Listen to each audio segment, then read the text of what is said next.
Good afternoon. Welcome from Phoenix, Arizona. It's a balmy 96 degrees, but it feels like could 75 in the tent, right? Yeah, not bad at all. Much better, so come join us. Joined today by Jim Fitzsimmons, and I'm Ken McBee. Today we do this usually every year, but we take questions, just whatever you have on your mind. We try to answer everything we can. If not, we get back to you.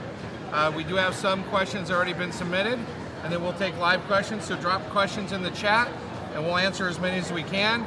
We'll go for the next hour, if that's what it takes. If we finish in 20 minutes, maybe we're kind of boring and they don't want to talk to us, I don't know. We're shooting for 20, but we'll go as long as an hour, yeah. Yes. All right. So far it's been a good driver appreciation. We're on technically day 4. We're wrapping up. Spaghetti in the tent tonight, or lasagna. It's been good. Tomorrow night, I think it's turkey and ham and yams. It's almost like Thanksgiving. Right. And then Friday's barbecue all day. So tri-tip, brisket, all kinds of stuff. So chicken, you'll have to come in and if you're around the Phoenix area, come in and see us. All right, so let's just jump right in with some questions that we got so far. Does Swift have military decals for trucks? That was from John M. Yes, we do, John. Your driver leader can order those. They just go right on a website we call swiftitems.com.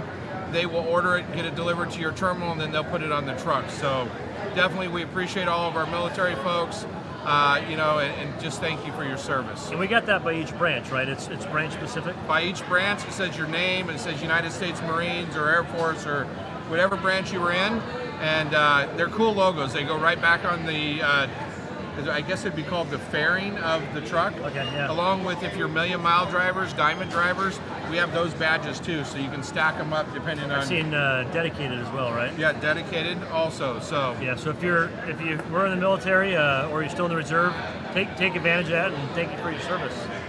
Definitely. All right. So here's the next question from Robert. What is freight box? I've seen it on more trailers recently. Jim, you want to take that one, or you? Yeah, so we're in the infant stage of freight box, but we're starting to decal the trailers. There's a video that's out there now. You can take a look. I think it's like a 2-minute video. Kind of just talks very high level. But basically, what freight box is going to do is 2 things. It's going to allow our drivers the ability. There's a barcode on the front of the trailer where instead of today where you do a load call or hook a trailer to yourself, today, if you're in a yard and you hook onto a trailer, you've got to have somebody in the office physically hook that trailer to you. In the future, once we get going with this freight box, you'll be able to scan that trailer with an app. It'll hook that trailer to your truck instantly, and then there's going to be a lot more technology, a lot more features. Even finding trailers is going to be a lot better as we roll out new technology tied into this freight box. And it sounds like we'll have some of it working here this last quarter, and then for sure by the end of the first quarter, it sounds like it's really going to be up and running. Yeah, just like anything, new technology, there's going to be bugs. We'll have to work through the bugs. We won't just roll it out system-wide. We'll start with a small group, try to figure out where we need to tweak, and then continue to roll it out further. And this brings up a question that usually is asked about third parties pulling our trailers, but it's really about that opportunity with 60,000 trailers. We can have these trailers spotted all over the network, which actually gives us more freight because our customer can preload us. So It really helps us out. Yeah, that's a big advantage, right? So if we got, say, a customer that is giving us freight and we have enough trailers to haul everything they have, more than we have trucks, that's a huge advantage to be able to say yes to more freight, because now they're loading it into our trailer. We're broking that out to a third party that's then hauling the Swift trailer. But that gives us a great advantage at times where we need freight. We can pull that load back over to the Swift side if needed. And we've been doing that the last couple months. And so that works well both ways in great markets with a lot of freight and in slower markets when you're looking for freight. Awesome. All right. Well, here's one from Tim Saburn.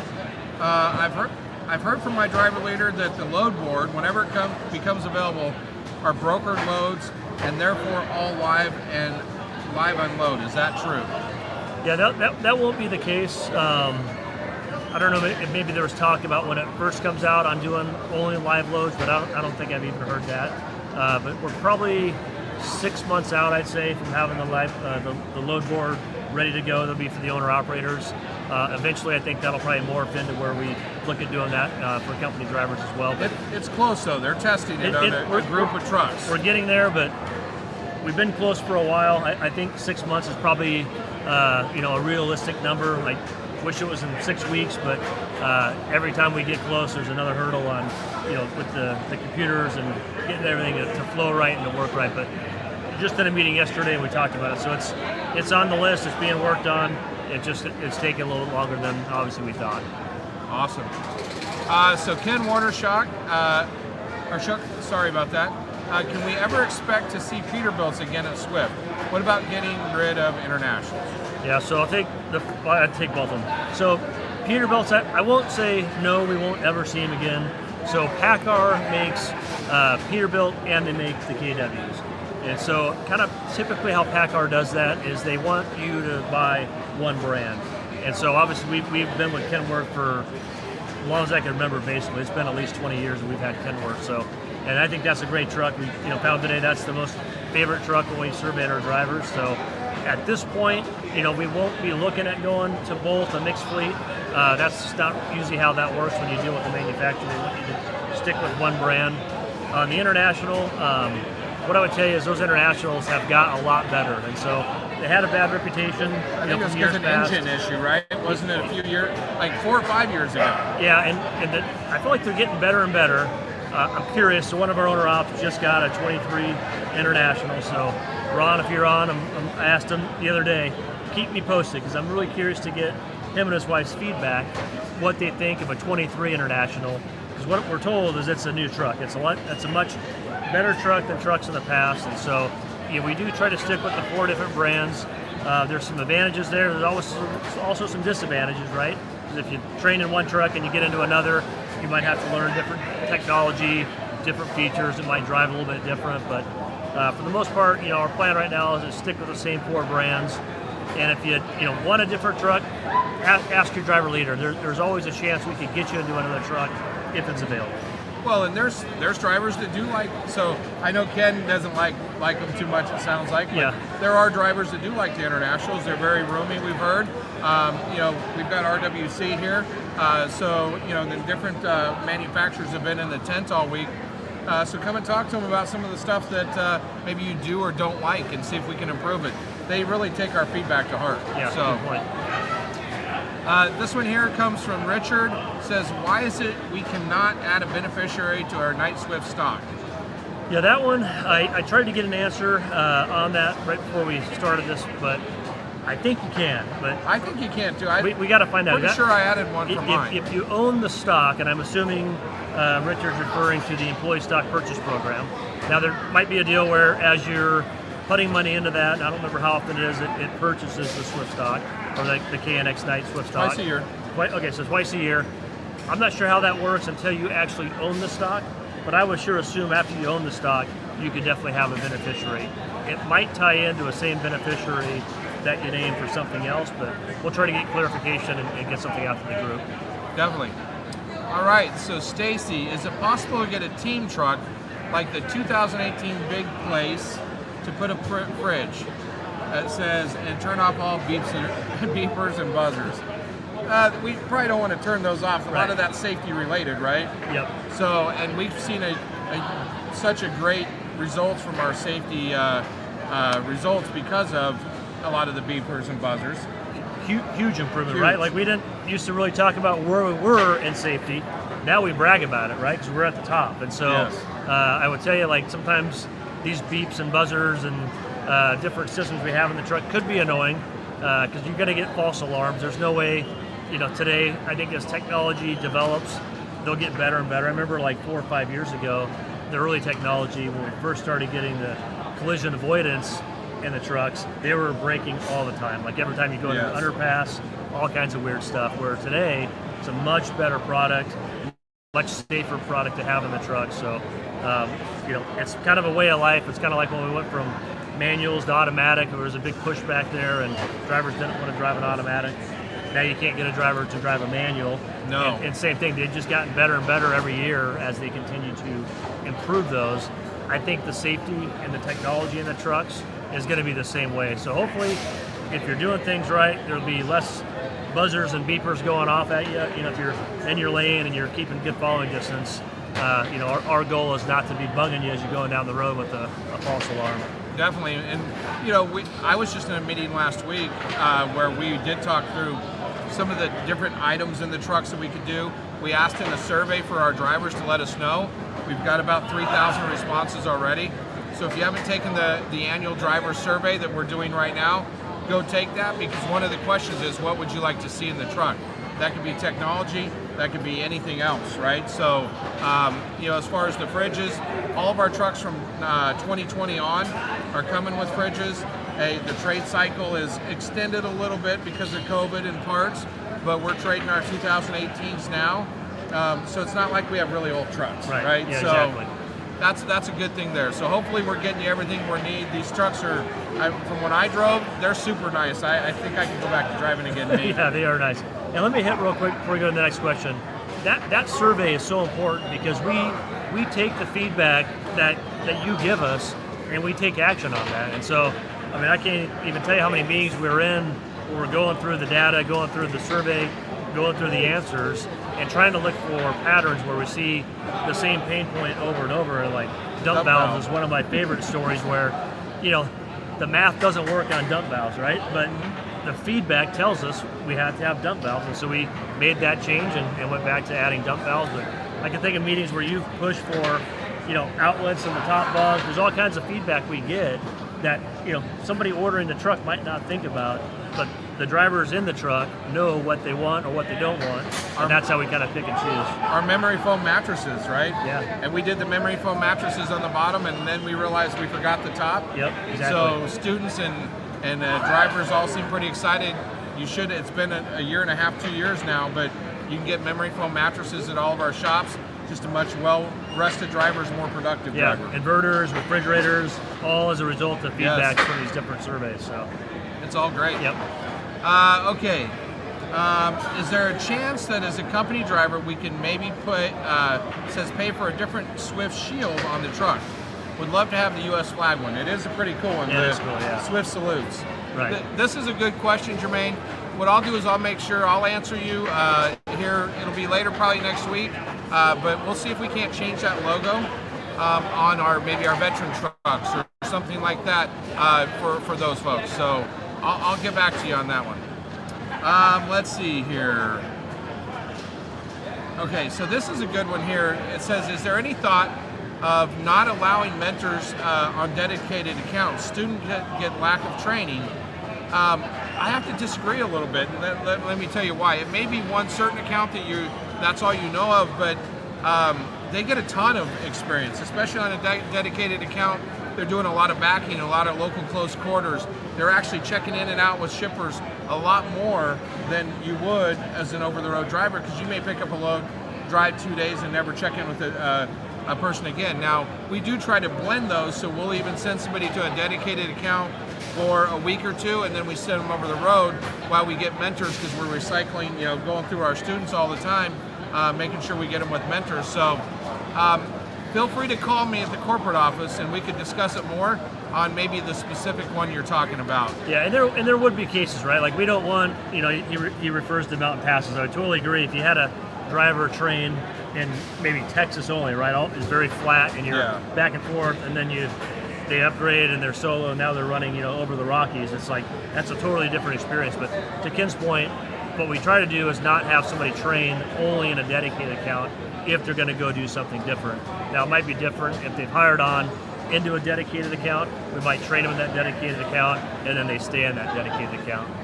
But to that point, hey, we're always looking for great mentors, and so if that's something you've considered and kind of on the fence, talk to us, because we'd love to get more of our great drivers to become mentors and be the next person to be teaching the new drivers how to do it right. Definitely need more mentors. From Joya, says, will there ever be free Wi-Fi installed in the trucks for company drivers? Also, can we get building access to night terminals? So, two questions. Why don't you take the night terminals, I'll take the Wi-Fi. Yeah, so the night terminals is kind of funny. I just had that discussion driving in to work this morning with one of our RVPs. We talked about that. it's a challenge. So today, the night yards and the Swift yards are completely different systems, and so the badging system to get in, they're not compatible. So if we were to ever do that, and at this point we're not looking to do that, but if we were, we'd have to either go to a different system at both, night and Swift, get them all in one system where we could do the cards to get into night or Swift, or we'd have to badge every Swift driver with not only a Swift badge but a night badge, and vice versa at night. Today we're trying to keep the two separate. If you look at a night yard, it's kind of like a Swift yard. These things are usually very full, kind of at max capacity. There wouldn't be a whole lot of room. It'd be hard to control that many trucks and how much you ebb and flow throughout a week, a month, especially when you get into holidays. And so I'm not so sure it's something we will, look at doing it even in the future, but it could be in the future we look at it for maybe like overnight parking, so you don't have to go to a truck stop. There might be some advantages of trying to take advantage of all these yards we have between Night, Swift, AAA, all these different companies we own. There could be some advantages there if we get to that point. And if we ever ran into a major issue, we still will go into those yards on emergency situations. It's just we don't want to make it a day-to-day. Yeah, and there's a few places like Sumner and Albuquerque are two that I know of where Swift leases, a certain amount of space. Like I think it's like 15 spaces in Sumner, and so the same group of drivers kind of come in and out of the Sumner yard. So you might see a night driver in a Swift yard, and we've done the same where we've needed a drop yard and a location where we don't have a terminal. We'll lease space for night if they've got a terminal there. Well, and you bring up terminals, so Jim, what are some of the new terminals coming? Because the next question here is, what is the most exciting thing coming up in 2023? I have a few things, but I think terminals are pretty exciting. Some of the new terminals. Go ahead on that, and then let's not forget to go back to the Wi-Fi. Oh, yeah, I will. So we just recently opened up our Vegas yard. Now, I'll tell you, we opened it. We knew it was going to be small, but it's not even done yet. So we got a trailer there. We're working out of 2 trailers. We got the building literally there. It's a metal building that'll just stand up once we get all the permits. But we made the decision we're actually going to find a bigger location, move our building, and stand it up there. So we'll have a lot more space eventually in Vegas. So this time next year, Vegas should be up. We hope. Sometime in the future. Yeah, okay. we haven't even bought the property yet. I'm trying to get him to commit, y'all. Yeah. The problem is these days dealing with cities is very tough. So what you would think would take 2 months to get permits could take 9 months, a year, and you got to jump through hoops to please these city planners. But we will have something bigger in Vegas. But for now we do have the small temporary terminal going. We've got St. Louis. We're in the middle right now of redoing the roof on that. We bought a used. So we don't have to wait for that one to be built. It's built. It's built. We're just going to do a little bit of a remodel to get it up to snuff, and we'll be in St. Louis very shortly. We're building a brand new facility in Houston. We have our temporary Houston yard, of course, and then Mobile is the other one. That's kind of our third new location, and same thing there. We've got concrete down. The trailers just got delivered, I think, about 2 weeks ago, and the trailers will hold us over until they get the terminal built. And this is exciting because we went, 20 years? Yeah, it was like 21 years without building a terminal, yeah. And now we're still looking for other locations, we are, too. Yeah. Mm-hmm. So there could be more in the future.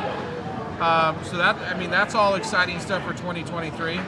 A lot of technology things that are coming in 2023 with, we're really upgrading the tablet. We're figuring out. We know we still have some issues to work through, but moving to that, the Freight Box and Find My Trailer apps. Mm-hmm. So you'll be able to find your own trailer, hook it to you without having to call in. We have this vacation deal that we're programming right now that we hope to have done by the end of the year, or we'll commit to the end of the first quarter. So we're close. We're getting there. Dialing in just some fine tuning for different states.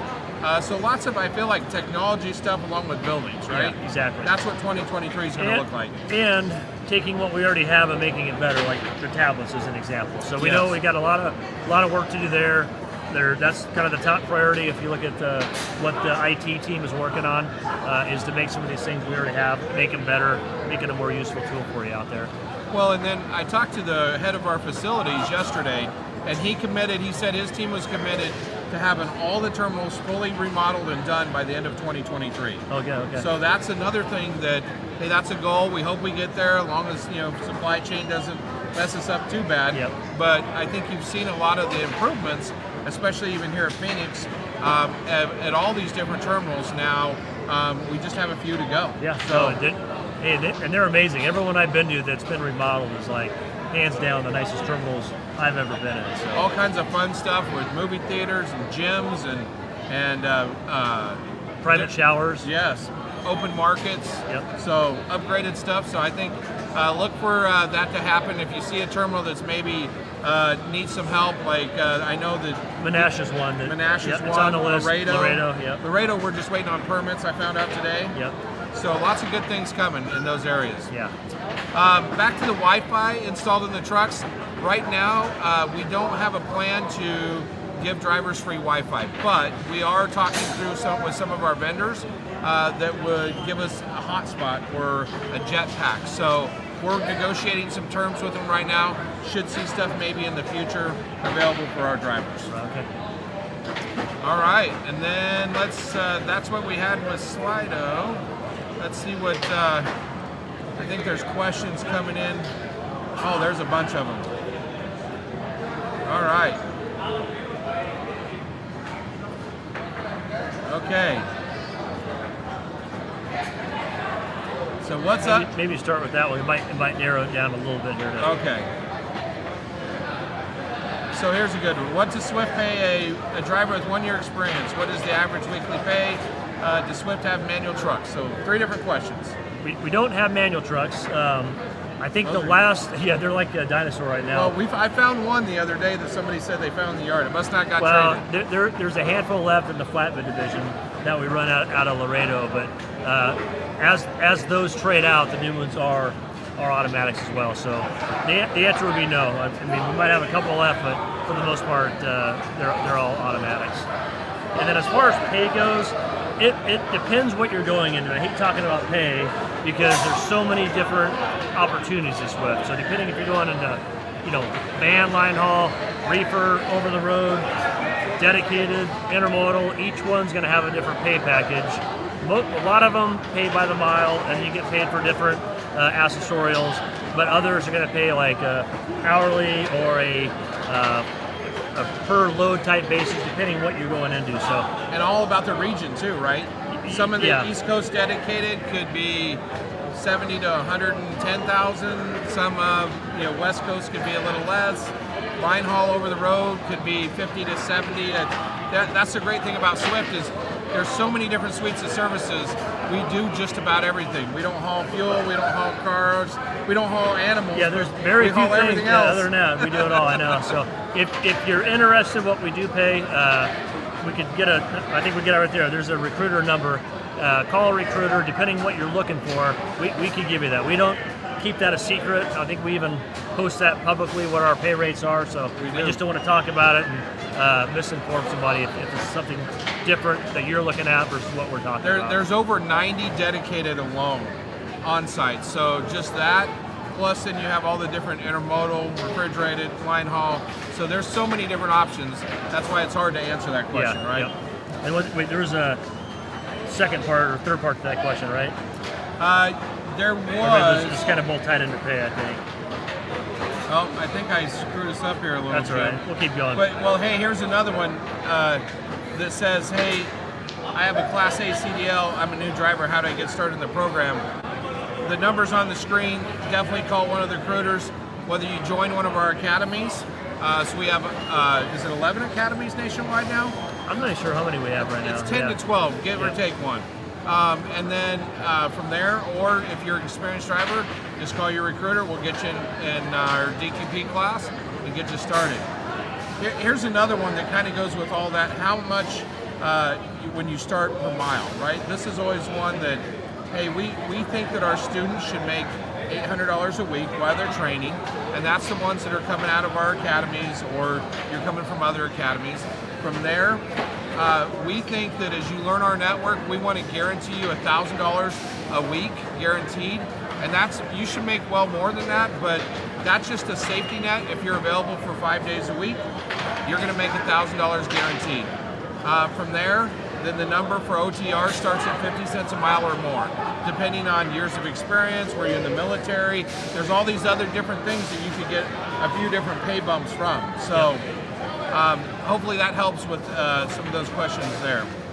Let me scroll up. I think my mouse isn't working. Let's see. How long will the $800 a week training pay be available? It's been available for the year. And it's not going away. Yeah, we're not planning on it going away anywhere. So let's see here. Any plan to make more gaming lounges at terminals? Not all of us can get to Phoenix.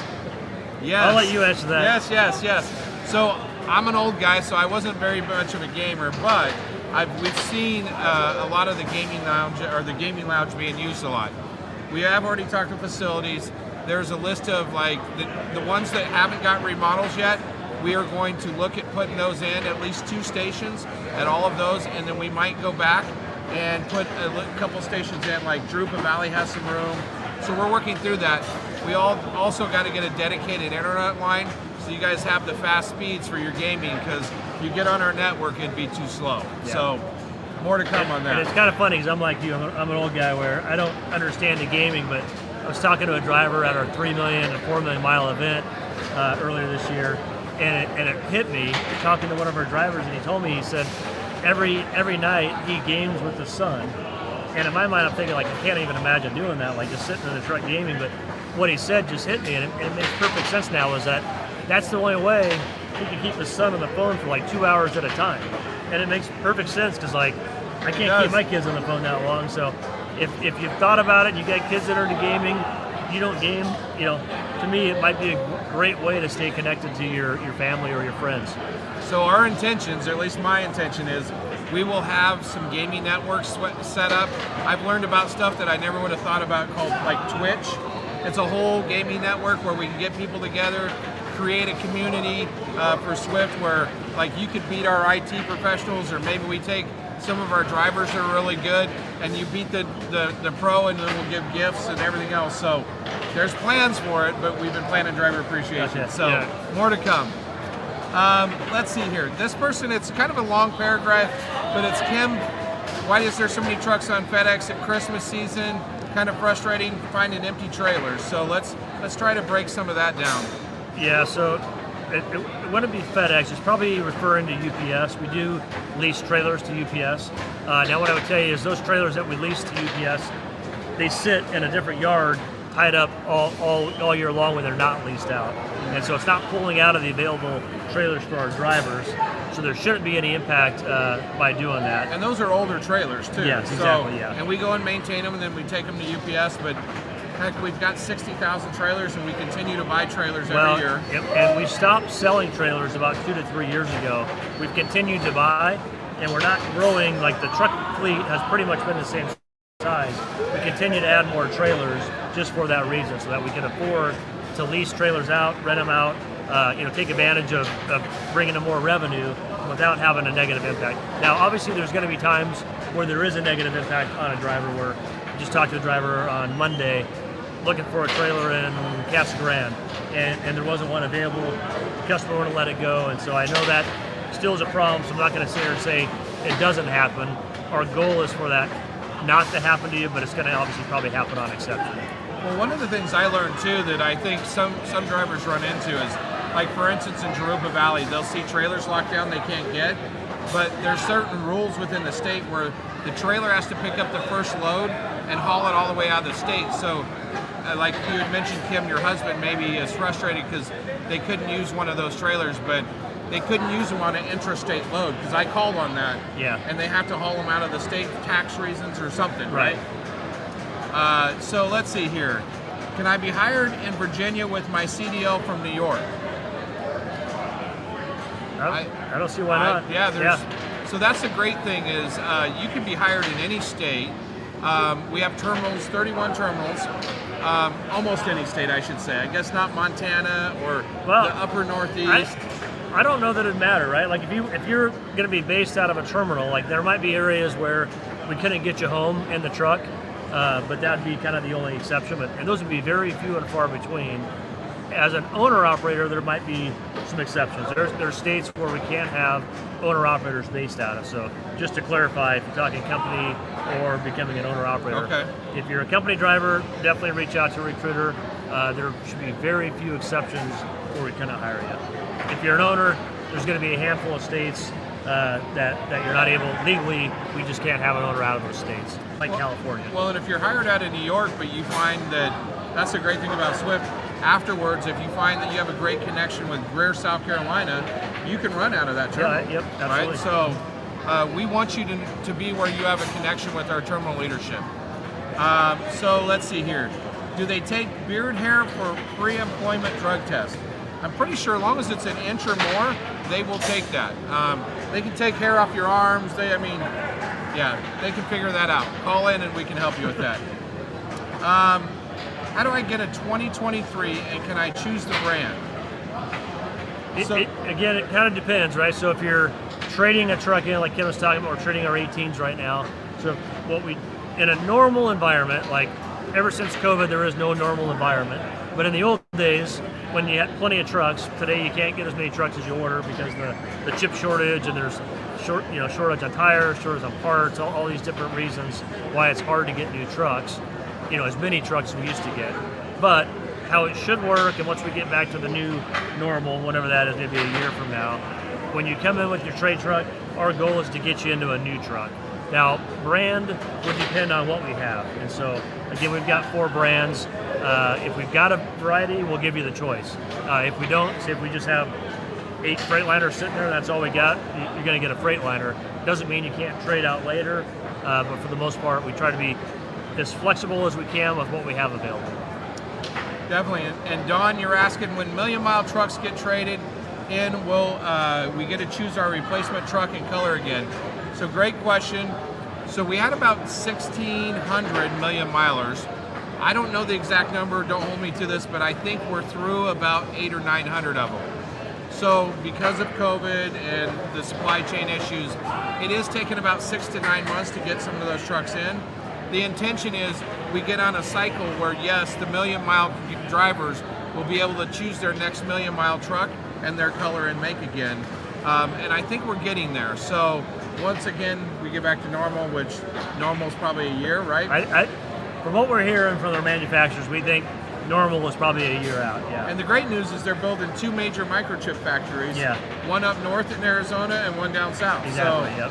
Yeah, and they're 1,000 acres or something. So that should help, right? Yeah. Oh, we should be on the forefront of getting them. So that's good. Let's see here. Let's see. We have how much should we start per mile? Jump in there. Is Swift going to continue to buy reefer trailers? There are huge shortages of trailers everywhere. Yeah, I would. Looks like that's from Drew. Or I Drew posted that one. Never mind. Jeremy, talk to if you're sounds like you're either running for reefer dedicated or reefer OTR, but talk to somebody within that division because we have way more reefer trailers than we need right now. So I don't know if you're maybe in a dedicated account that we need to shift more trailers to that region, but we've got way more reefer trailers than we definitely need right now. Here's one from Tim. It says he remembers that Adam mentioned last year that all terminals are supposed to have free coffee. Some of them still have kiosks that you pay for it. Hey, Tim, maybe drop a couple of those names in. Yeah, let us know. Because as far as we know, they're let us know all of them because yes. That's like a huge pet peeve of mine. We should have free coffee at every terminal. Along with, of course, showers. I mean, that's laundry. Hey, we don't charge for laundry, right? Right, exactly. With some of our OS&D now, we've handed out 2 skids of laundry detergent this week, just here. So I know they're doing it at other terminals too. How will it be affected if there's a strike at the freight rails? Well, we're starting to see that already. So yesterday we got about 100 extra loads that were converted from rail over to van over the road freight. Today even more so. We're kind of right on the cusp of waiting to see what's going to happen. If there is a strike, and yesterday late afternoon it was looking like there wasn't going to be. Today it looks a little more like it might be, but it's still kind of Who knows, 50-50 if that happens or not. If that happens, there's going to be a huge amount of freight that needs to be converted from rail to over the road. So we're already starting to see it because some customers aren't taking the chance of having their freight sit on a train in the middle of nowhere and to have their stores run empty. So some of our customers are already making that shift to put it over the road. And even if they do come to terms, they've already moved a bunch of stuff to us. Yes. So that's helps either way. Yeah, exactly, yeah. So, let's see. This one's here is Jeanette. It says, how days of the week off get for OTR? So I think she's asking, how does this days off work for OTR? Yeah, there's no home time policy, so I'm assuming the question is like, you gotta run a certain amount of days to get a day off, or is it, Monday through Friday or whatever. We don't have a home time policy unless you're on a dedicated account that runs certain days of the week, and it might be closed on Saturday or Sunday, Monday, whatever it might be. Those would be a specific set time for when you work and when you take time off. But if you're over the road, all of our over the road fleets, there's no set time. You just work with your driver leader and then let them know when you need time off, and we get you home for that time off. Definitely. This one asks about what's happening with the load environment. I think what we've learned is that we kind of went back to some normal trends for a while. Yep. We are starting to get ramped up for our fourth quarter, right? So we're seeing an increase in loads with that, increase in loads in this rail activity. So we feel like it's really picking up. Yeah, so we had, just like freight was pouring out of the sky for 2+ years due to COVID. That's over. So that wave of freight is over, but I'd say, like to Ken's point, we're probably back to the normal season. Things went a little lower than normal, obviously with the economy kind of slowing down, inflation's so high, people have pulled back on how much they're spending on stuff they don't necessarily need versus stuff they have to have. And so we definitely have seen things slow down because of that. But to Ken's point, we're going into fourth quarter. This is when every year, I've never seen a slow fourth quarter, and I've been here 29 years. So every fourth quarter, freight turns on, things get really busy, people spend more, even if they don't have the money, people tend to spend more in fourth quarter. Well, and we don't even do that backyard remodel maybe, or that bedroom remodel, because maybe you're not spending it at Home Depot or Lowe's or East Hardware or wherever, right? Because we paid more at the fuel pumps or paying more in the grocery stores. So yeah, and that's one great thing about Swift. Some of these smaller carriers are tied to one customer or one industry. We're tied to hundreds and thousands, and so when one industry kind of goes down, we have others that we can take more from, and kind of gets back to that taking advantage of logistics and booking freight when we don't have the power but we have the trailers. It helps us kind of adjust, and so that's COVID was a great example. In March, everything kind of stopped for a while, and toilet paper, paper towels, all that stuff was just through the roof. And so, again, we had the customers that were shipping that product while other customers weren't allowed to ship. We still had enough freight to go around. Definitely. Trucker Todd. Hey, Todd, I haven't talked to you in a few weeks here, but is there any way we could start accepting physicals from outside the Surdy Drive network? We really went to the Surdy Drive network because it's a trusted network. We know who the doctors are. It's kind of a controlled environment. So at this point, there's no plan to go away from that. Here's one, Jim, do veterans get paid more? Yes, I would think. I know on line haul packages they do, right? Because they come in at a higher rate per mile. There might be some dedicateds where the pay structures are very set, and it might not matter on those, but for the most part, yes, you do get paid more as a veteran. Okay, let's see.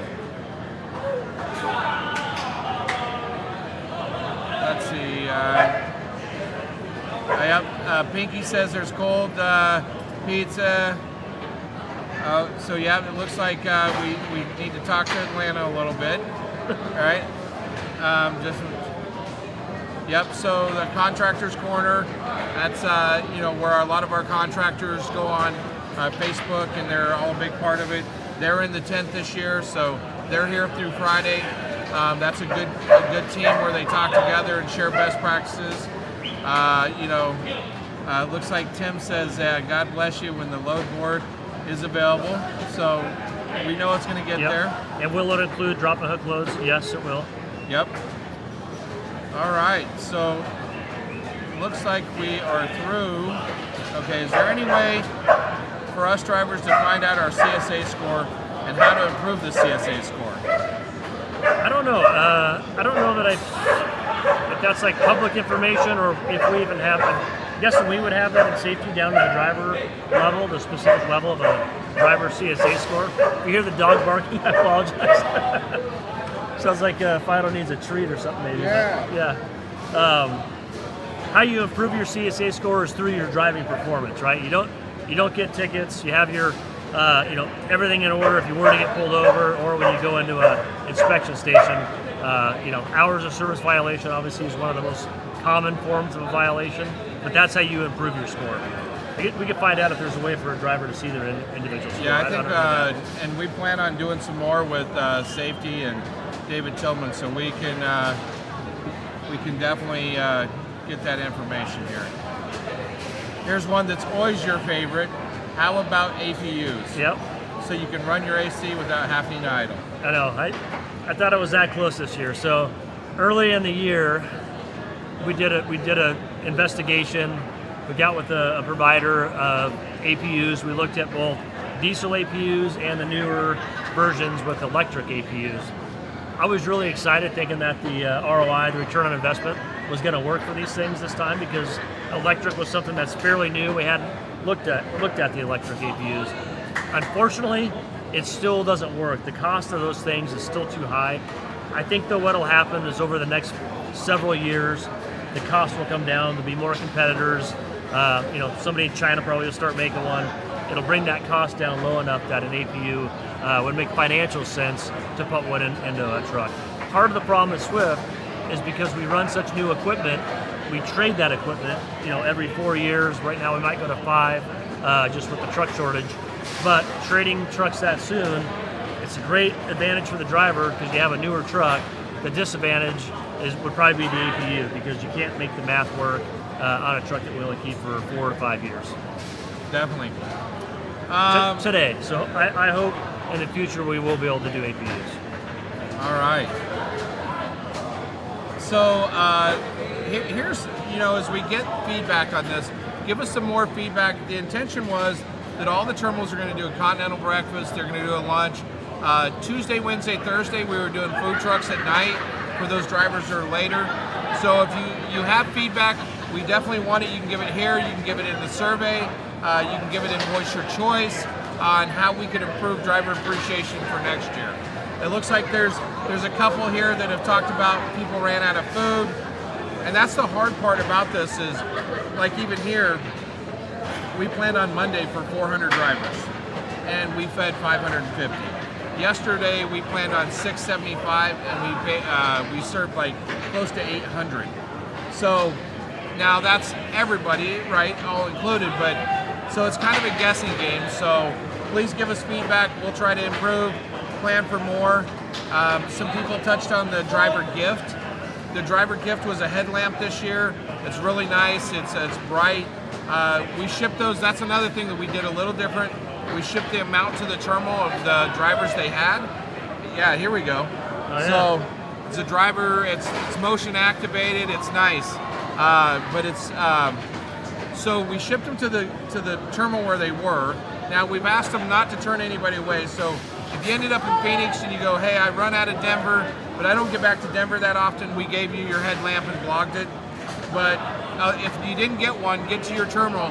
They all were shipped the amount that they had for drivers. So know that they're there. Yeah, and back to the food part, it's like, keep in mind, we're not a restaurant, right? Like our terminals aren't used to feeding hundreds of people every day like a restaurant would be, where they know how to ebb and flow food, they know how to keep food in the freezer and they pull it out as they need it. Hopefully everyone's doing the best that they can, but we probably need to get kind of a backup plan where we run out of burgers and we shift to pizza, we do something where a driver coming through at least gets a meal and we don't run out of food. It's a big production for some of the smaller terminals. It's too. hard, I know. Like say Houston or Albuquerque, where here, you've got hundreds of people, and I mean, I'm Yeah. telling you, we've had to pivot a couple times where went from burgers to hot Yeah. dogs to pizzas to tri-tip, whatever. Well, and keep in mind, years ago, like I remember being in Irving 22 years ago, and probably until, I don't know, you probably know how many years ago, driver appreciation was only on Fridays. It was a Friday afternoon lunch, and that was it. And so, we've turned this into Driver Appreciation Week. We do our quarterly driver appreciations, that's specific to Swift, but we try to make this, a very good event, and we try to do it all week long and do the best we can. But, if unfortunately you don't get through a terminal, or you get there and we're out of food, or the pizza's cold, whatever, apologize. We're definitely trying to do our best. And we're improving every year. I think we step up our game. So the way we do that is you give us feedback. Yeah. I see a lot of comments like, Brian, any dedicated in Houston? Chuck, is there any opportunity for drivers at the PNW? There was stuff about East. Those are all questions that I would say start with your terminal leadership. They can get you in the right direction. If not, get with the placement center. There's a placement center that has our whole book of business that will give you ideas of what you need. So if you can say, hey, I moved from LA to Dallas and I want to be home once a week, they can give you all the different dedicateds, over the road, whatever that's in that area. Yeah, and on both those, yes and yes. Houston and the Pacific Northwest. Yes, definitely. And I see American Trucking Simulator is an awesome game, and it's pretty cool that you can build you a Swift truck out of it. So. Oh, really? Yeah, and it's pretty lifelike. Like you can get behind the seat and look out the windows and all kinds of stuff.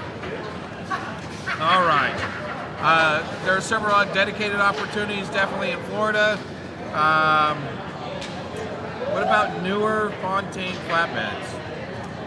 That's a great question for Chris Stroud. I don't know where we're at on flatbed orders right now, but we could have Chris answer that one.